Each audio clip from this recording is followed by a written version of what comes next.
So in my job, I develop nanoparticles for the aim of improving the efficiency of drug delivery, as well as being able to monitor the degradation of cancer cells in a patient's body.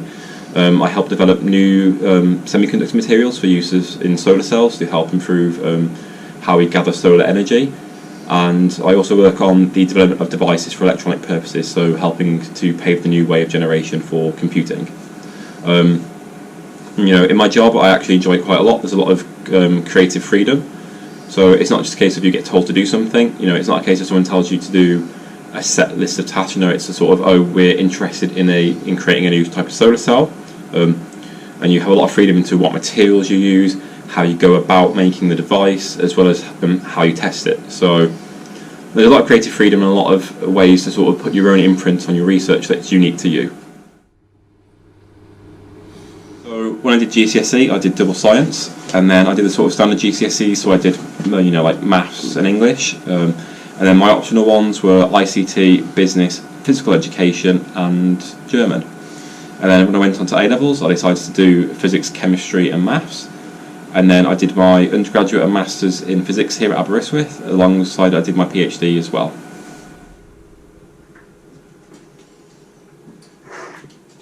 So first of all, you need to be curious. So I would say that you need to be able to sort of look at something. So let's say it's a new material or sample, and think what properties make it much better than others. For example, when we look at diamond, although you may think of it as a gemstone, it's got great thermal conductivity.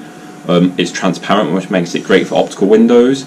And it's got other things such as high electron density, which means that it is the future of semiconductors. Also, it'll be replacing all the processors and help powering all your phones in the future.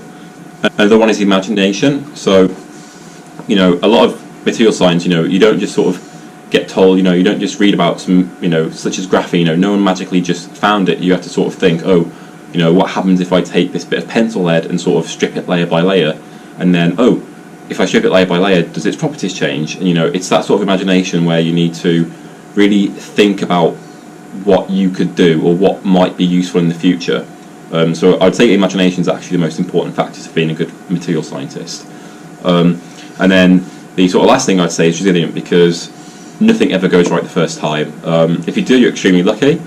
But what I would say is that when you do material science, when you're doing experiments, it's a case of you have to do experiments repeatedly. You can't just go off just one result, and then the first couple of results might not go the way you want it to do. And then you have to think, okay, well, what can I do to help solve any problems that I'm getting, or sort of what can I do, or what's going wrong in the experiment.